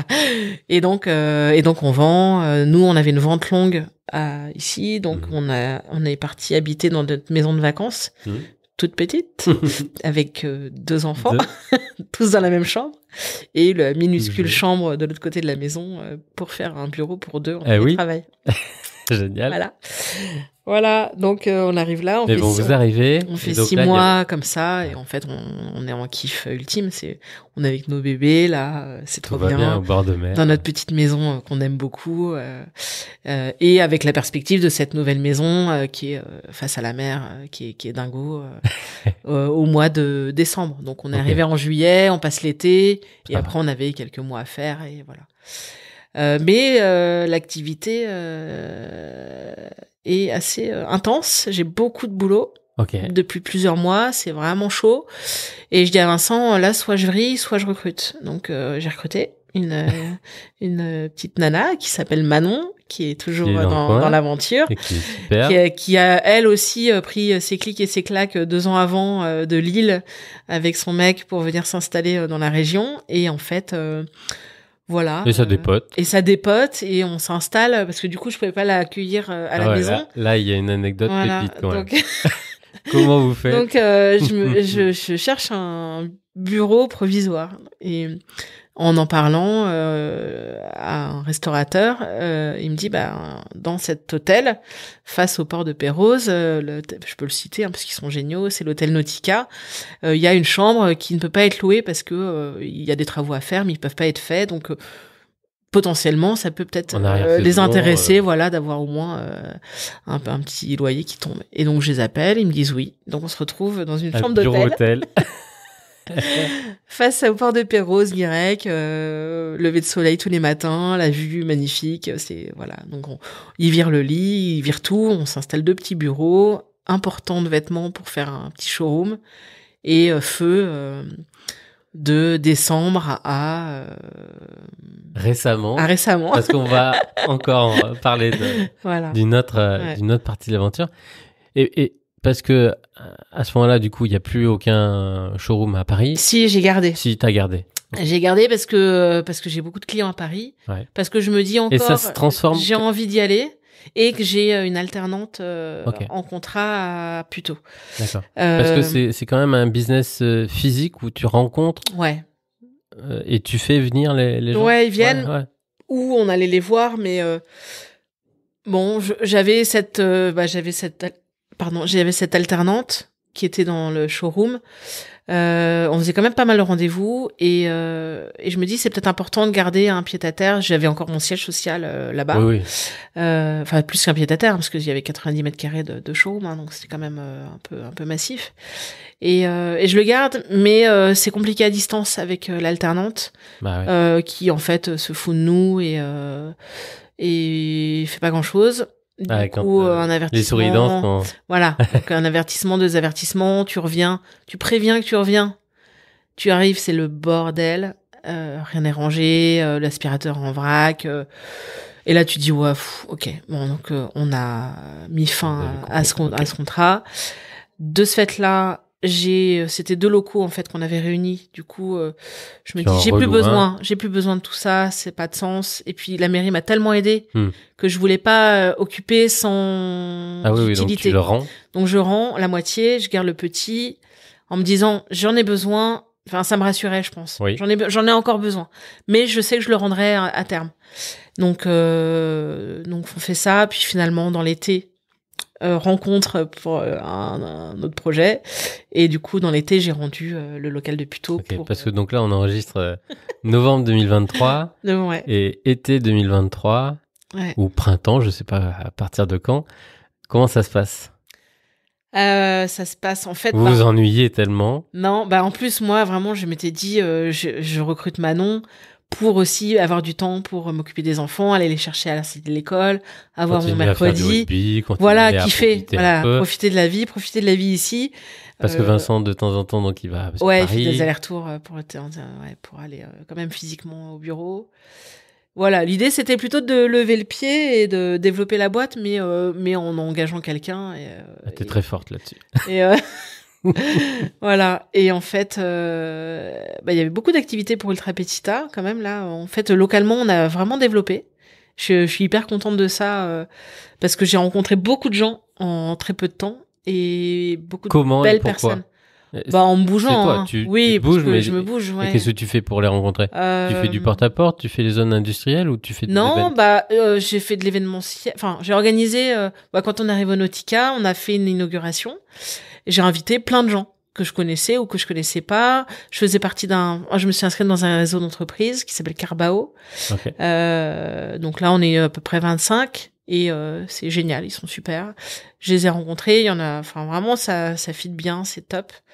Et je sais pas, j'ai rencontré plein de gens au rugby, j'ai organisé, enfin je me suis bougée, j'ai rencontré des gens, on s'est fait connaître. À l'inauguration, on a rencontré plein de nouvelles personnes qui sont venues. Ce que je veux juste souligner, c'est que peut-être que t'as pas une méthode académique que tu suis à chaque fois, mais en fait c'est comme quand tu lances cette tournée et que tu fais du stock et que tu pars sur les marchés et que tu fais tous les events et que en fait tu te bouges à chaque fois, tu vas au contact. Et c'est comme ça qu'on sait que tu existes, qu'on sait que tu as une actu et que tu viens d'arriver dans la région. Même si tu as 2 enfants et que tu veux ralentir, en fait, je sais pas faire. Ouais, tu y vas. En vrai, je sais pas. Tu communiques, tu te montres. Ouais. Oui. Ça n'arrive pas. Non, ça n'arrive pas par hasard. Ouais. Non, et puis j'invite les médias. Donc on a des articles et ça fait connaître et puis après, ma peur, c'est, j'arrive de Paris, avec tous les préjugés que les gens peuvent avoir de un peu chauvinisme. Ça serait, on dit comment? Chauvinisme. Être chauvin, ouais. Mais en vrai, pas du tout. L'accueil, il est super bon. Parce que c'est toi qui invites. Oui. Non, puis les gens. Peut-être l'inverse. Les gens, ils accueillent, en fait. Et puis, finalement, tu te rends compte ici qu'il y a beaucoup de gens qui viennent d'ailleurs. Moi, en tout cas, j'adore, parce que nous, on est arrivés aussi en été 2022. 3 jours après notre arrivée, on était ici. Et tout de suite, on a les tapis rouges. Tapis rouges, comment on peut... Enfin, si on a besoin d'aide, si on demande, si on communique. C'est ça. Si on fait pas si on n'arrive pas avec les gros sabots en disant nous, on sait faire ça, donc tu nous écoutes ou je sais pas quoi. C'est vrai. C'est très bienveillant. Ce côté produit en Bretagne ou en tout cas les Bretons face au reste du monde, c'est très très marqué ici. Ouais, c'est marqué, mais en vrai l'accueil il est. Enfin c'est super chaud. Moi j'ai reçu un accueil incroyable. Des mairies. Enfin tu vois, tu peux te dire des mairies, ils ont leurs habitudes avec des prestats. Non, t'arrives, tu te présentes, ils t'interrogent une fois, ça se passe bien, puis ça devient des clients. C'est top. En quelques mois, enfin, moi, j'adore. Donc, tu rencontres énormément de monde et du coup, il y a une opportunité qui arrive. Ouais, Vincent fait partie de la SNSM à Ploumanac et oui aussi. Merci à eux. Merci à eux. Et d'ailleurs, ils nous ont tempêtes, là, dernièrement. On s'est fait d'ailleurs remorquer dans l'été par la SNSM de Saint-Quay-Rose par là-bas. On a eu un gros span moteur et c'était chaud. On était au milieu des rochers, c'était tendu. Donc merci. Et barbecue SNSM avec toutes les SNSM du coin, Trébeurdin, l'Île Grande, Trégastel et Ploumanac et on discute avec un mec qui fait partie de son équipe, voilà. Et sa femme. Et tu fais quoi? J'ai une agence de com. Ah, c'est cool, super. Mais je suis en train de vendre. Ouais, ok, très Ok. bien. Et puis on discute. Et puis pendant le repas, mais en fait, pourquoi vous pourriez racheter? Et moi je dis bah non. Comme Fabio. Et comme Fabio, je dis bah non. Non, c'est pas du Bah non, tout. parce que moi Non. j'ai envie de lever le pied. Non. Regarde, j'ai 2 enfants, c'est trop bien, la mère. Non. J'ai envie de faire du paddle. Mais envoie le dossier quand même. Et en fait, à la fin du repas, c'est bon, on s'appelle demain. Et parce que Vincent pousse aussi, parce que lui, je pense qu'il a un coup d'avance dans la perception des choses. Et puis moi, j'étais vraiment ancrée dans j'ai envie de lever le pied. Et Il voit aussi peut-être une synergie. exactement. Enfin, on la voit tous les deux, hein, parce Oui, que mais- pendant le repas, quand ils partent faire, je sais pas quoi, on discute et on se dit, ouais, en fait, c'est hyper complémentaire, ça peut être canon. Mais il faut voir ce que c'est, faut voir. Oui, faut faut voir voir. le capot. Voilà. Donc le lendemain, on a les chiffres et qui sont bien. On se dit ah quand même il y a un truc. Croissance, belle croissance. On se dit ok, donc on la rappelle. Le dimanche, on se parle pendant 1 heure. On s'est dit un peu les choses de comment on imagine si jamais les conditions. Elle nous donne son prix target aussi de revente. Et on lui dit on veut rencontrer des salariés pour voir avec qui on travaillerait. Parce que là, du coup, il y avait combien de salariés? 2. Donc on va le lundi ou le mardi. Enfin, après, nous, quand on y va, on y va. Oui. Tu vois, je dis on parce qu'on achète ensemble avec Vincent. On a une holding qui gère Ultra Petita et on a une SCI. Bref, et donc on fait nos projets pro à 2. À 2. Voilà. Ouais. Même si c'est très mélangé. Donc dans l'opérationnel. Il y est pas opérationnellement, mais voilà, c'est à 2. C'est à 2. Et il m'aide beaucoup le soir, le pauvre. Sur ses pauses déj. Mais oui, mais maintenant il a un super bureau. Ouais. Tu vas venir voir. Il va t'en parler. Et du coup, on rencontre l'équipe. Donc ça va vite. Ça va vite. Bon ça feeling. match. Hyper bon feeling. Ouais. Hyper bon feeling. On se revoit pour parler un peu des clients, ce qu'il y a dans le pipe, ce qui est signé, enfin voir un peu où on va quoi dans les prochains mois, parce que un rachat, il faut quand même savoir s'il y a un peu de business entré. Et il y a des choses sympas qui sont là, c'est rassurant. Et du coup on y va, on fait une offre. Et il y avait deux autres personnes, mais dont une a priori qui était vraiment qui avait fait une offre et qui était en attente de son réponse de sa banque et qui a appelé le lendemain et qui pouvait pas. Et qui pouvait. Si, justement, il était ultra vénère parce que il avait son financement et on lui est passé devant. Vraiment à 24 heures. À 24 heures. Donc il était apparemment très en colère, mais bon. Mais les salariés n'y seraient pas allés parce qu'ils se sentaient pas du tout. Ça on l'a su après, mais ils seraient partis. Ok. Voilà, donc il aurait racheté une coquille vide, ça aurait été un peu dommage. Donc vous, ça s'est fait quand officiellement mi-août on s'est rencontrés début juin septembre. Et on a signé le 13 juillet. Le 13 juillet, on signait à 11h. On déjeunait avec l'équipe et le notaire et sa collaboratrice et on emménageait à 14h. Ok. Donc fini l'hôtel. Fini hôtel, là il y a des locaux. On déménage, on met Ultra Petita dans les locaux. Donc vous avez deux entités et 3 salariés. C'est ça? Ouais, c'est ça. Et une synergie.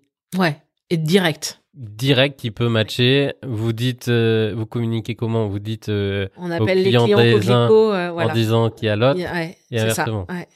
Mais direct, c'est-à-dire que il y a eu une passation quand même de 2 semaines avec Laure avec qui on a appelé les clients ensemble, où elle appelait pour les prévenir, où on appelait ensemble, et moi j'ai rappelé tout le monde après, et tout le monde, j'ai pas eu le temps de rappeler tout le monde, mais j'ai rappelé on va dire les plus gros, mais que les plus petits ne se vexent pas, mais à un moment c'était compliqué quoi, j'avais trop de choses à faire.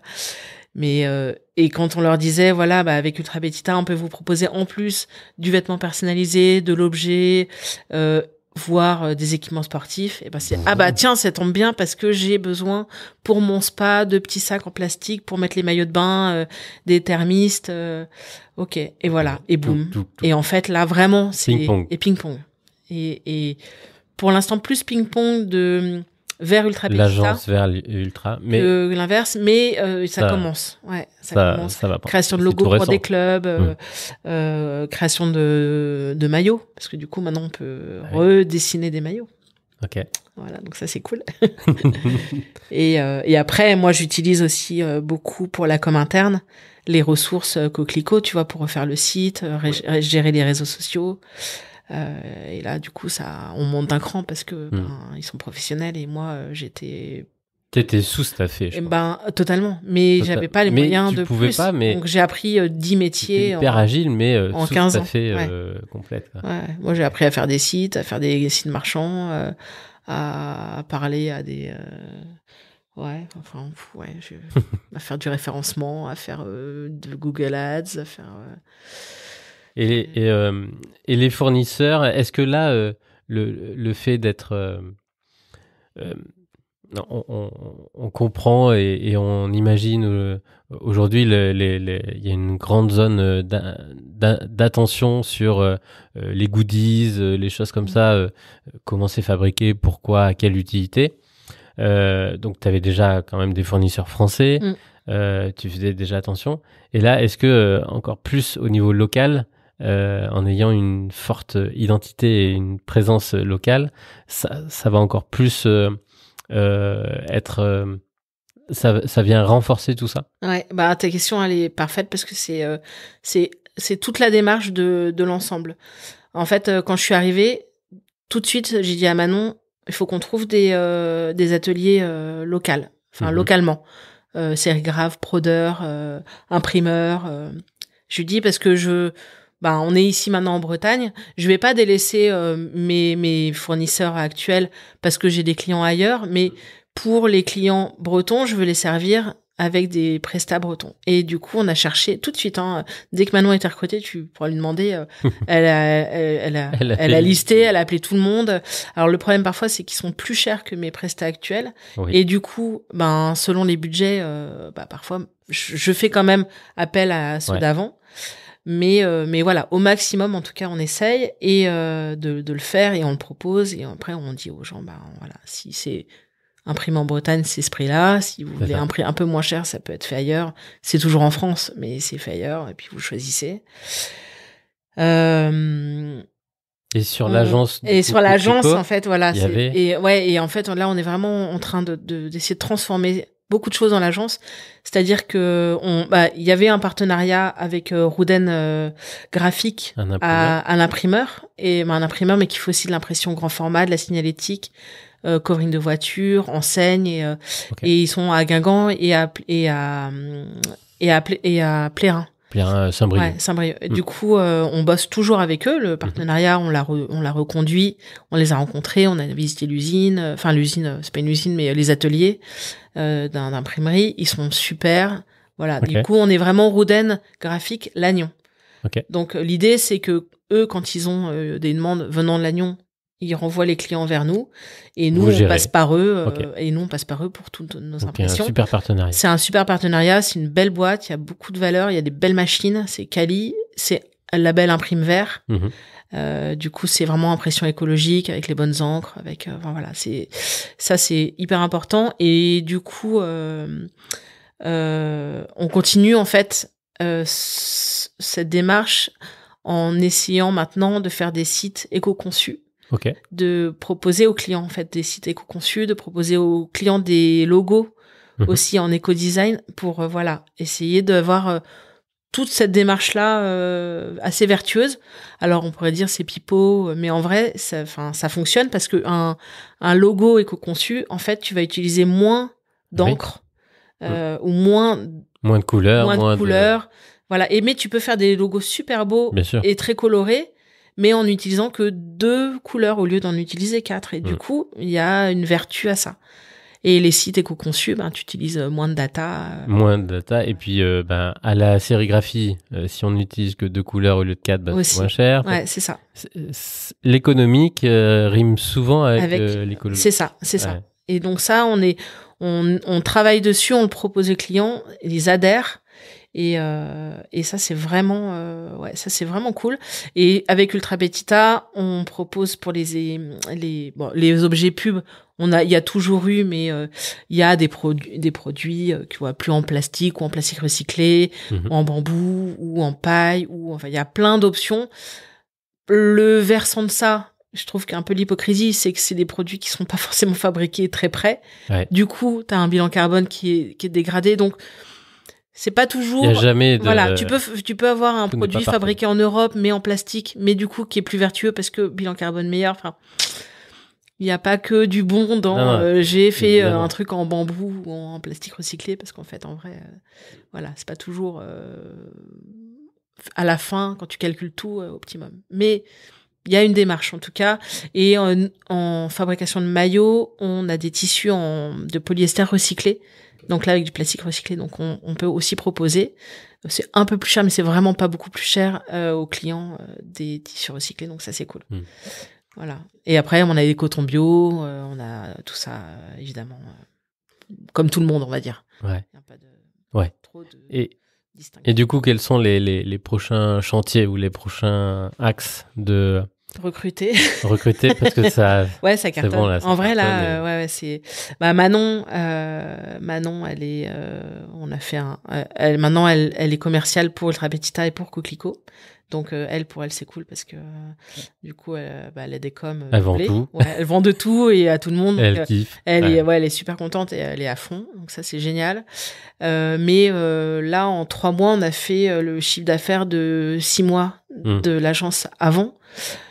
Et puis si Manon dépote. Ouais, voilà. Et en plus, du coup, comme elle relance, parce que en fait, il y avait des choses. Parfois, tu fais les devis, et puis après, tu laisses un peu couler parce que t'es débordé.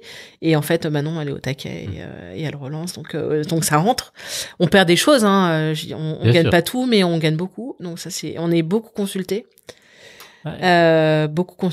et donc on répond. Alors que avant, apparemment l'agence s'était consultée mais répondait pas forcément. Et moi je réponds. J'ai un truc auquel j'ai pas répondu parce que c'était pas notre, c'était pas dans notre cœur de métier et donc je voulais pas répondre pour faire appel après à un sous-traitant. Donc c'est chouette. Ouais, c'est canon. Recruter, vous allez doubler l'équipe. On va recruter, je pense. En fait déjà là on a signé au moins 3 fois plus de sites internet que ce que l'agence faisait. Vous avez peut-être des on a pris pour l'instant on a pris en freelance, mais si ça se confirme on risque de recruter. On a pris une stagiaire topissime pour 2 mois mais qui pourrait rester 6 mois et qui après cherche du boulot. Donc si ça match, je pense qu'elle restera dans l'agence. Bon, il faut pas qu'elle écoute ce podcast et que je lui fasse de faux espoirs. Mais non. Et après, en créa, je pense qu'il va falloir recruter aussi. Donc, je pense qu'on va démarrer avec Free. Et puis après, si ça se poursuit, parce qu'en fait, c'est toujours ça le risque, c'est que tu recrutes et puis après, tu as une baisse d'activité. Enfin, on a peu de recul. On est en novembre. On a démarré vraiment à travailler en septembre, en vrai. Il y a toujours un effet nouveau, c'est sûr, mais qu'il faut confirmer. Voilà, qu'il faut confirmer. Mais on est beaucoup consultés pour des gros trucs. Donc, Et puis toi, voilà, si tu es toujours visible, si tu vas toujours. Oui, et en plus, voilà. Oui, et en plus. Ouais, du coup, on a fait une inauguration. Il y a un mois, je sais plus, septembre. On était là. Septembre déjà, c'était septembre. Ouais. Et on a eu, alors du coup, on a fait goûter soirée, et on a eu 70 personnes à peu près qui sont venues, donc c'est beaucoup. Et des nouvelles personnes. Il y avait les connus, évidemment, et puis il y avait des nouvelles personnes. Donc, et des clients de Coquelicot, donc qu'on a pu rencontrer aussi physiquement. Ça, c'est chouette. Qu'on fait le déplacement, donc non, c'est bien, c'est prometteur. Donc faites des événements, invitez des gens et montrez-vous quoi. Ouais, et puis les médias, les médias c'est un énorme appui. Ils relaient, ils sont venus, tu vois, à l'inauguration de Coquelicot. On a eu des retombées encore et du coup les gens voient, ça fonctionne en média local. Là, ça fonctionne vraiment bien, c'est efficace. Mais ouais, de toute façon, il n'y a pas de secret. Si tu te bouges, c'est ça qui est fort. en général, ça paye. Tu es présente dans le digital, tu as un business qui peut être national, mais tout part de rencontres physiques locales. J'adore. C'est ça. Ouais. C'est une énorme force. Là, il y a un mec de Carbao qui s'appelle Erwan Fajol. Lui, il est conseiller rivaliste, donc il coach les chefs d'entreprise. Et là, il organise des déjeuners LinkedIn. Donc en fait, il prend des personnes avec qui il est en lien sur LinkedIn, mais qu'il connaît pas. Et il dit déjeunons ensemble. Donc là, j'y suis allée, on était 6. J'en connaissais un parce que je l'avais vu dans mais déjeuner ensemble physiquement. Ouais, physiquement. Donc super. On se fait un resto. Trop bien. On se connaît pas et on discute pendant 2 heures. Et on discute. Et voilà. Et on voit super. Et tu vois, ça c'est inédit, mais c'est une super idée. Et du coup, je pense que je vais le faire. Moi aussi avec les gens que je connais pas de Facebook ou de LinkedIn ou pas de Facebook mais de LinkedIn. Ils sont dans le coin là. Ouais. C'est sûr. Ouais. Ou des gens que j'ai rencontrés une fois. Ouais. Mais tu te dis, en fait, tout le monde a besoin du réseau. Toute activité a besoin du réseau, donc tout le monde a gagné. Et puis gagné, quoi. Et puis c'est sur le moyen et long terme qu'on en a besoin. Ouais. Il y a rarement de temps en temps, il y a un éclat qui se fait. Tiens, je te rencontre et le lendemain il y a quelque chose, mais souvent c'est. Faut se rencontrer. Petit à petit. Ouais. Tu te vois, tu te revois, ça match. Voilà. Avec Carbao. J'ai fait cet été, je les ai invités à la maison. On habite vraiment sur la baie Sainte-Anne. J'aurais dit, vous venez avec vos paddles. Nous, on en a quelques-uns qu'on peut prêter. On se fait une virée paddle dans la baie et après barbecue à la maison. Chacun vient avec son barbecue et on a passé une journée, un après-midi, soirée géniale. Et on s'est rencontrés. C'est gravé, quoi. Tu vois, parce que des réunions où tu parles, où chacun dit, moi je fais ça, cette semaine j'ai vu ça. Ouais, mais en fait, ton lien, il se crée au déjeuner. Il se crée au déjeuner après, où là, t'es 5, 6, 10 de ceux qui ont fait la démarche de rester déjeuner. Mais tout le monde le fait pas. Et en fait, ceux que tu vois juste 2 minutes comme ça en réunion, tu les rencontres pas vraiment. Donc, à Carbao, on est très dynamique. Il y a plein de soirées, il y a beaucoup d'événements. Il y a plein d'occasions de bien se rencontrer. Et c'est ça qui fait que ça fonctionne. Ouais. Et que ça fonctionne, business, mais surtout que c'est super sympa et qu'en fait, après, c'est des gens que t'invites chez toi. Ça devient des copains, quoi. C'est ça. Et ça, c'est génial. Moi, c'est super. J'y suis allée parce que je me suis dit, je connais personne. Nous, on connaissait plein de gens l'été parce que c'est des potes de vacances. Ouais. Mais quand ils sont tous repartis, on s'est dit, et donc on s'est dit, moi, j'ai besoin des autres. Et Vincent un peu moins, il est un peu plus casanier, mais lui, tu vois, il a eu besoin d'aller à la SNSM, vivre son équilibre aussi. Son rêve d'enfant. Et du coup, il s'est fait son réseau, ses amis à la SNSM, et puis moi, plus là, et puis avec le rugby, et puis après d'autres rencontres, les parents d'école, on en parle, mais c'est vrai. C'est vrai. Et on s'est fait des super potes, vraiment qui sont devenus des super amis, on se voit tout le temps, Trop bien. Ouais. Et donc, c'est génial. Installation bretonne, hyper réussie, hyper enrichissante, on est hyper heureux, quoi. C'est top. Comment tu t'organises quand même pour gérer tout ça? Est-ce que J'ai une bonne équipe. T'as une bonne équipe? Est-ce que j'ai deux bonnes équipes. J'ai deux bonnes équipes. J'ai une bonne équipe avec mon mari. Ouais. On fait vraiment équipe. Et j'ai une bonne équipe au bureau. Donc, on va chercher les enfants l'un l'autre. Où on les dépose l'un l'autre et on essaie de les récupérer tôt, donc 4h30 le plus souvent, et sinon 5h30. Okay. Et le matin, c'est l'un l'autre qui dépose, et puis après on va bosser. Et on essaie d'avoir nos activités chacun pour avoir un équilibre aussi d'activités perso, mais justement pendant les vacances, on a fait un gros point parce que c'est dur en fait. C'est dur de trouver cet équilibre, d'avoir du temps pour soi, de kiffer, de pas être frustré. On a été vachement frustrés cet été parce qu'on a beaucoup bossé. Ouais. Et en fait, on voyait, il faisait super beau, t'as plein devant toi, t'as juste envie d'aller faire du paddle, mais t'as des enfants. Oui. Et tu peux pas. Ou t'y vas tout seul, mais c'est moins drôle. Du coup, tu prends des babysitters, ça te coûte un bras. Et on trouve notre équilibre aujourd'hui en prenant des babysitters. Et tu vois, hier soir, lui, il faisait de la mécanique avec une copine d'école qui est bricoleuse. Et ils ont annexé le garage des parents pour Ok. réparer, pour entretenir une moto.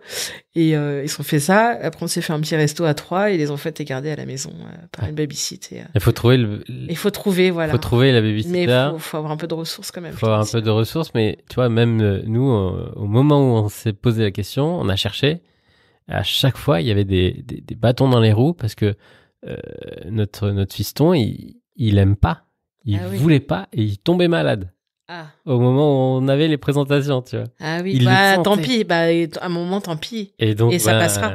on a zappé un petit peu Ouais. et puis il faut qu'on y revienne. Ouais, faut y revenir. C'est vraiment, mais c'est une priorité. Bah on en a, hein, si vous Ok. voulez, je vous donne des bons contacts. Bah allez. On en Ouais, a puis 3, après, 3 top. on peut le mettre dans le trio.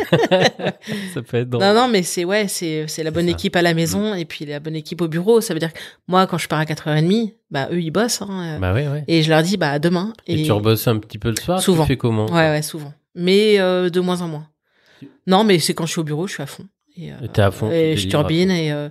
et en fait, du coup, je délègue. Le week-end, stop, Ouais, ça dépend. un petit peu. Ça dépend. Mais tu vois, pendant les vacances, souvent pendant la sieste des enfants, je bossais 2-3 heures. Ok. Ouais. Ouais, Au lieu de me donc, reposer. sieste de 2-3 heures, quoi. Ouais, non, mais ouais. Je rigole. Plus ou moins. Et, Plus de 2 heures, mais. Ouais. Et donc, il y a des temps, toi, t'as rugby combien de fois? Bah, j'essaye d'y aller 2. une fois, mais j'aimerais y aller 2 fois. Ok. Mais là, il y a les matchs qui commencent, du coup, ça fait aussi du temps dans le Oui. week-end. Et Vincent, il a le SNSM le samedi matin. Ok. Et après, il y a des entraînements, il y a des sorties. Enfin, moi, t'es dispo, donc bah, t'es appelé. Il est, Il faut partir. il est 10h du soir. Allez, à demain. Ou il est, t'as tout sorti dehors pour ranger ta maison parce que c'était le dawa. Et t'as tout sorti. Et donc, là, l'appel. Ah, j'y vais. Et donc, c'est toi Et qui donc, rentres. j'ai 2 fois. Mais tout 2 sorti. C'est-à-dire que j'ai passé 2 heures à tout ranger. Mais voilà. Et puis, bah, c'est comme ça. Donc, ouais, non, faut trouver. Mais ouais, c'est ouais, la fatigue. Et puis, t'as envie de profiter de tes enfants aussi. Donc, voilà. Moi, il y a la boîte. Maintenant, au début, je me suis mis une pression de dingue, là, cet été, avec le rachat. Je me suis dit, putain, comment je vais faire? Ouais. Vraiment, c'était chaud. Enfin, Et là, et ils l'ont pas maintenant- ressenti, ils m'ont dit, bah non, t'avais l'air de gérer super bien et tout, mais moi, je C'était intérieur. me mettais une pression de dingue parce que, enfin, ma fille, elle est petite, et puis mon fils aussi, mais ouais, et après, je leur ai dit, bon, bah voilà, maintenant le rythme, ça va être ça. Au début, c'était tous les mercredis ce que j'avais visé, mais donc c'est un mercredi sur 2. Mais parce que j'ai Carbao le mercredi, comme moi, j'ai envie d'être au repas, du coup, Ok. bah, ça me prend 3 heures. Ouais. Voilà, et du coup. Donc, un mercredi sur 2, c'est ouais, off, c'est- mais bon, t'as un déj, quoi. Ouais. Ok. Et un mercredi sur 2, j'ai les enfants toute la journée. Ok. Donc ça, c'est cool. Trop bien. Voilà. Mais je travaille pendant qu'ils dorment. Ah, tu Voilà. regardes des. On est un peu obligé. Ok. On est obligé, mais c'est pas grave. Enfin, en vrai, j'adore bosser. Parce que Mm. je pense que c'est ça, en fait, viscéralement. J'adore travailler, j'adore créer de la valeur, j'adore satisfaire mes clients. Ça, c'est vraiment. Enfin, c'est pas bullshit du tout. C'est Oui. moi, bah, tu vas On regarder te sur. fait ta journée si t'as un avis. Bah, 5 si j'ai étoiles, un avis, oui. mais j'ai que des avis 5 étoiles. Enfin, on est à 4,8 sur Facebook, sur Google, et pour moi c'est hyper important. Et si on a raté un truc parce que Ah, ça me c'est- dit ma journée, moi. si aussi. c'est notre faute ou pas notre faute, mais si tu vois il y a une erreur sur une prod, un truc, et ben c'est réparé en fait, et le client il sera content. Tu vois, il y a avec Oclico, là, il y a eu une boulette à un moment sur une pochette pour un podologue. On a envoyé tout bien à l'impression, mais il y avait un plan à l'arrière qui était pixelisé. Je dis pas, ok, on refait. Enfin, peu importe. Et du coup, on a repris ce qui était pas bien, on a refait. Et après, le client avait mal relu sa carte de visite. Il y avait un point entre son prénom et son nom. C'était pas de notre faute, Oui. tu vois. Il l'avait validé.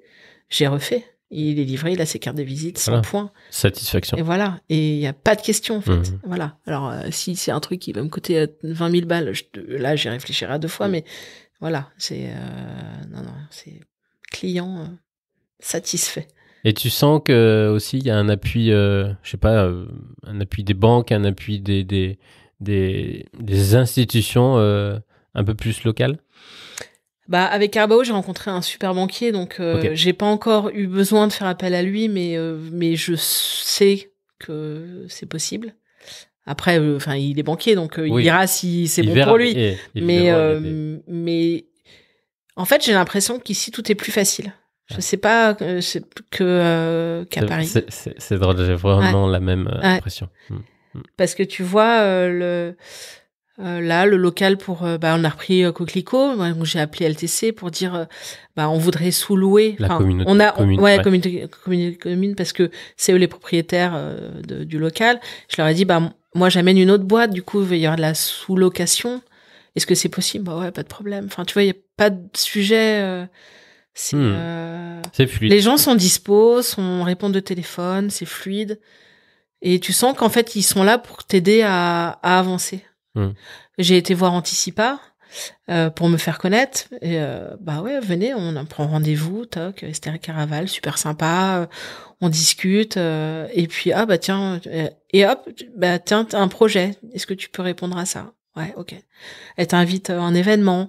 Tu lui dis, tiens, je voudrais essayer d'organiser un événement avec vous. Ok, on en parle. Enfin, ok. Tu vois, tu proposes, il y a du répondant en face. C'est ça. Ouais, et ça, c'est cool. C'est jamais mou. C'est jamais mou. Mais c'est ce que je disais. Là, il y a eu le barbecue Anticipa justement en septembre, et c'est le premier événement auquel j'ai participé quand je suis arrivée l'année dernière. Okay. Je suis arrivée, je ne connaissais personne. Je suis sortie de ma voiture. Il y a un couple qui est sorti en même temps que moi. Salut, tiens, on va au même endroit, puis on discute. Et en fait, je me suis un peu accrochée à eux. Bah oui. Parce que mais au début, c'est toujours un peu comme ça. Et en fait, c'était un conseiller Rivalis, donc pote d'Erwan, là. Et c'était Romain. Et en fait, on a discuté, puis ils m'ont présenté des gens. Et cette année, j'y suis retournée. Je connaissais 40 personnes. J'étais là, oh, c'est trop bien. En un an. En un an. Et ça, ce rendez-vous, en fait, il marque vraiment pour moi c'est parce que la différence. C'est parce que tu ouais, si tu restes dans ton coin, c'est sûr qu'il va rien se passer. Il n'y a pas de secret quand même. Mais ouais, Vincent, il me dit souvent, en fait, tu fais du commercial, mais complètement atypique. Oui. Mais il me dit, mais ça marche. Il dit, c'est fou, mais ça marche. T'as peut-être pas un tableur direct avec les opportunités. Non, mais surtout avec un discours. Avec un discours, avec tout ça. Mais c'est ton énergie et c'est tes valeurs que tu transmets depuis le début, quoi. Ouais, puis en vrai, je crois que j'aime vraiment les gens. Et du coup, au-delà du business, j'ai envie de rencontrer des gens et de créer des amitiés, quoi. Trop bien. Voilà. Mais bon. Après, il faut le temps. Après, il faut le temps, ouais. C'est toujours la même équation. C'est souvent ça. On a fait un super tour. Encore trois questions. Okay. 3 questions de la fin. Si tu avais la possibilité de boire un verre avec la personne de ton choix, qui choisirais-tu? D'ici ou de tout court? Tout court. Dans tes rêves les plus fous.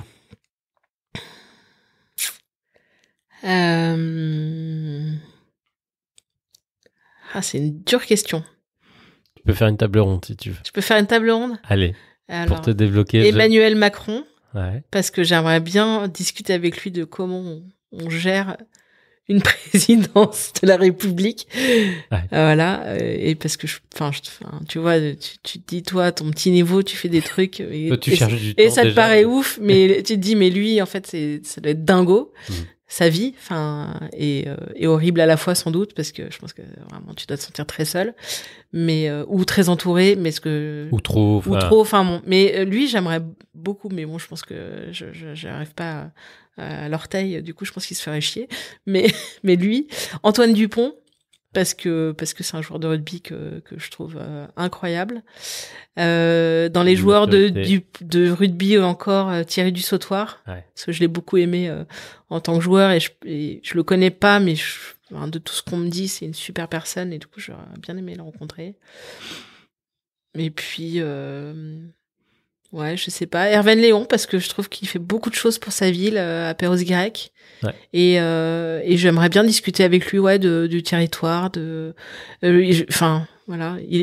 Je connais sa maman, et elle dit qu'à chaque fois on lui propose d'être encore élu à je sais pas quoi ou dans une commission et en fait il sait pas dire non parce que ça l'intéresse et qu'il a envie d'avoir une vision un peu globale du territoire et je trouve que c'est vachement intéressant. Donc localement, lui, j'aimerais bien rencontrer et discuter de voilà. Sûrement beaucoup d'autres personnes mais que j'oublie mais voilà ce qui me vient. Top. Est-ce que tu aurais une ressource, un livre, un podcast, une expo, une pièce de théâtre qui t'a marqué dernièrement et que tu voudrais nous partager? Alors expo non parce que j'en fais pas trop et c'est pas que ça m'intéresse pas mais voilà c'est pas mon truc. Non, Vincent m'a initié au podcast et on écoute la Martingale ensemble. Enfin lui il écoute tout le temps, moi j'écoute un peu et là on a fait pas mal de voyages, finance, gestion de boîte. Là la dernière c'était, alors j'ai pas son nom mais celle qui a repris les 3 Suisses et là il y avait du commerce. C'est du coup sur Génération Do It. Génération oui, là, du coup il y a les deux mais donc ça c'était Génération. On a reçu Mathieu Stéphanie sur Aventure Humaine. Ah trop bien. Ouais. Et ouais, je trouve que et en fait du coup j'ai découvert avec lui les podcasts et en format long en plus. En format long, ouais et puis en voiture du coup t'as le temps, c'est cool. C'est très cool et c'était vachement. Après j'ai dû passer à l'arrière, gérer les kids mais tout le temps que j'ai écouté et en fait c'est très quand tu diriges une petite entreprise, enfin quelle qu'elle soit, je pense que écouter des gens comme ça c'est hyper inspirant et en fait, tu dis, ouais, en fait, il y a encore beaucoup de choses à faire, quoi. Il y a toujours des solutions aussi. Il y a toujours des choses, des possibilités. Et tu te rends compte que c'est les rencontres. Qui débloquent. Qui débloquent, ouais. Et ça, c'est génial. Ouais. Super. Dernière question. Un petit message à faire passer à tes enfants, si tu as envie. Mes chéris. La valeur travail. En fait, Victor, il commence à comprendre, parce qu'on lui explique. Il est venu au bureau, il a compris, il a rencontré l'équipe. Il dit, mais maman, c'est quoi ton travail? Il a 3 ans et demi, mais alors on lui montre des choses. Il dit, ah super. Et il me dit, et moi, c'est quoi mon travail? Alors je lui dis, toi, ton travail, c'est de bien travailler à l'école, c'est d'apprendre plein de choses, c'est de découvrir la nature, de découvrir je lui dis, ton travail à toi, c'est de grandir et de t'ouvrir et d'apprendre, pas que les trucs de l'école, mais d'apprendre. Et tu es d'accord. Le travail, mais voilà, dans sa globalité, de grandir avec l'autre. Ouais. Je dirais ça. Top. Un grand merci, Julie. Merci à toi, c'était cool. Top. Incroyable.